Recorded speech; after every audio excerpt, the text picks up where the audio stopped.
Hello, everyone, and welcome to the Not Only Running podcast. This is episode number 43, and today's podcast is called Treadmill versus Outdoor Running. Which one is going to be best for you, for your performance, and also from a rehabilitation from any injuries that you may be suffering from at the moment, or not even injuries, I'm going to call it an irritation. And as always, all of the information I'm going to share with you today is based on, one, my experience in terms of the people that I'm working with, but two, also from the literature that has been conducted out there, and hopefully most of it within the last 4 to 5 years, so that is up to date. So at the moment, we are coming into a great time if you are living sort of in Europe. Days are getting longer, weather is getting a lot more pleasant. But if you are living in the Middle East, you're coming into a period of time where the temperatures are going to be getting increasingly harder. And with that, it becomes a little bit more challenging to carry out your runs as normal, because with training in the heat comes a number of other things that you have to keep in mind, because heat has an effect on your overall performance. And that is probably going to be another podcast or another post that I'll share with you, which I've shared numerous of times before, as I always do. But today I want to talk about treadmill versus outdoor running, because the conversations that I'm having at the moment with the runners that I'm training, especially those that are living in the Middle East, is that treadmill running is an option for you coming into the summer months, and also for the ones that may be returning from a running related injury, how we can use a treadmill to kind of bring running back into the program, if that makes sense. So there's a lot of information out there when it comes to treadmills. People think that, treadmill is extremely different to that of normal running when you're running outdoors, in terms of it changes your biomechanics a lot. Some people believe that it's easier to run on a treadmill. Some people think it's harder to run on a treadmill. Some people believe that you should be running on a 1% incline. And all of these things I kind of just want to cover in this podcast today. And the first one that I want to chat about is one that probably about maybe 14 years, whenever I first started training people, was one that I often used. And as innocent as it was, in that it's believed that when you are running on the treadmill, you should keep a minimum of a 1% incline on the treadmill, because that in itself mimics that of running outside. In terms of like the road inclination or whatever the case may be, because if you run on 0, it's almost like you're running on a little bit of a downhill, and that's another thing that I've heard people say. But realistically, when you look at the difference between outdoor versus indoor running, so when you're running outside, you're obviously running in relation to the earth, so which means you need to sort of displace the air that's in front of you. You're locomoting forward. There are vertical impact forces as well as horizontal impact forces occurring upon you in order to propel yourself forward. But the difference when you're running on a treadmill is that you don't need to displace that air in front of you, because realistically, you're pretty much staying in the same place relative to earth. You're not traveling forward. And at a given speed, therefore, it can be a little bit easier to run on a treadmill because you don't have to displace this air. So people do believe that in order to mimic that of outdoor, that you need to, put on a 1% incline to almost make the energy expenditure the same. But from the literature that has been conducted out there, there has been a lot of meta-analyses conducted, and to be truthful with you, there is not much of a difference sort of between the two, especially when you're running at a 0%. And I think there was only one study that did show that there was a small difference within it, but it was non-significant. So if you're one of those people that believe you should be running on a 1% incline because it mimics that of it being outside, there hasn't been really any significant research carried out to do that. So, you know, if you've been doing it forever, probably continue to doing it. But if you're going in and you're thinking that's what you have to do, you mightn't need to do that. So that is kind of the first bit of information I wanted to share with you as well. The other common thought process, and for me myself, I do find it difficult to run on a treadmill. I feel that it's harder, especially to running outside. And normally when I'm running inside, I do tend to select a slower running speed.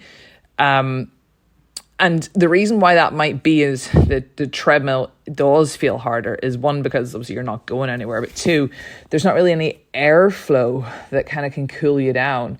There's no real change in environment that can cause that little bit of a distraction that comes out. So, you know, there may be something valid in there that treadmill running can be a little bit more challenging in terms of physically and mentally, as opposed to running outside. The third thing that we might hear are things such as, you know, you don't really need to, you know, push off the treadmill, or you don't have to maybe work as hard that the belt kind of carries you as well. And I think at a certain time, like, that kind of makes sense, because you're like, oh, well, the belt is spinning fast and all your legs have to do is kind of just keep up with it. But, you know, I would probably debate that one whenever you really think about it, because in essence, if you weren't able to match the speeds that the belt was propelling underneath you, then you'd be traveling backwards on the treadmill. Whereas if you are staying sort of in that same spot, then you are matching the same output as the belt coming in from underneath you. So, you know, that may not be accurate. And it is something that can be kind of touted around.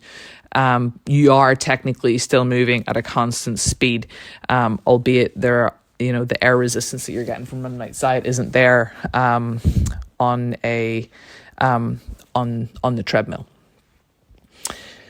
The next one that I want to chat about is, a lot of people believe that running technique changes on the treadmill when compared to outdoors. And this can be a little bit of a struggle, because you don't want your technique to be changing, or thinking that your technique will be changing, because ultimately that will impact, you know, the way in which your body is operating. Or, you know, if I'm doing a lot of training on the treadmill inside, will that change my technique whenever I go up outside? Let's kind of maybe just park at that, in that anything that has been conducted out in terms of does technique change, they are trivial in terms of, you know, at the hip, is there more flexion, you know, at foot strike, in stance, you know, vertical displacement out of anything at the hip does tend to be a little bit lower on the treadmill. In terms of at the knees, there does seem to be a small trivial change in the amount of knee flexion on foot strike, and also a small but trivial when the foot makes contact with the ground, the foot angle as there. In terms of sort of spatiotemporal stuff, like contact times does tend to increase a little tiny bit, but again, that is trivial in nature. So I think what the information and the research that has been carried out on people on training versus outdoors is that anything that has been, you know, seen of a small, it is different. It's trivial. So I would probably park that concern if you think that your biomechanics are going to change because you do a lot more running on the treadmill. The last part that I want to kind of shine a bit of a light on is when, you know, running related injuries do happen. They happen to the best of us. And a lot of the time, you know, the more we're training, the bigger the races that we're training from, the more we're kind of pushing the line of, you know, picking up something, because, you know, we're not full-time athletes, and, you know, we have other stressors in our lives. So when it comes to returning from an injury, this is where the research kind of does point quite positively towards a treadmill. In terms of energy costs, they do tend to be the same indoor versus outdoor. But whenever we're looking at returning from injury, we know that when we're running outside, and if we're running, for example, on concrete or on asphalt, those surfaces are quite hard on the body. And they do tend to put a little bit more sort of stress and loading through the body. So in terms of like a surface, the treadmill does have a little bit more, in terms of it can lower the impact rate through the body, which can be quite beneficial for people that are returning, especially from bone or from stress fractures. However, it should be noted that people with Achilles tendinopathy, there has been research conducted that forces may be a little bit higher through the Achilles on the treadmill.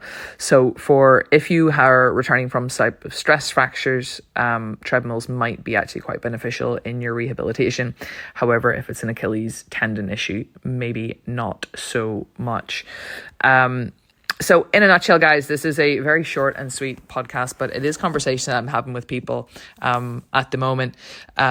For me personally, if somebody has been notoriously running outdoors forever and ever, and they have never ran on a treadmill before, for me personally, I probably do err on the side of caution in that if we start to move all of the runs inside, even though it is trivial in terms of, the changes in technique, whether they are or not trivial, as I said, I would always, ensure that I'm not going in with the same amount of work that I've been doing before.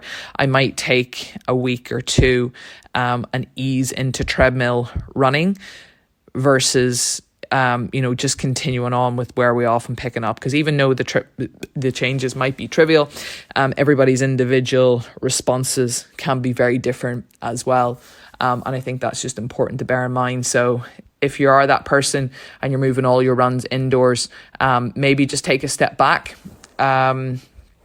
where you can maybe drop a run or drop the overall volume in your running, maybe for the first week or two, until your body kind of gets used to running on something a little bit new. Again, albeit trivial, better to be safe than sorry. Obviously, unless you've got something big that you're planning for, or it's something that you do every single year and your body is used to it. So as always, there's not a one glove kind of fits all for transition from outdoor to treadmill if you're planning on doing that over the summer. So I hope that you enjoyed this little short and sweet podcast on treadmill versus outdoor running, and I will pop in some references where I managed to pull that information from in the show notes. And if you've got any questions, as always, please do drop them in.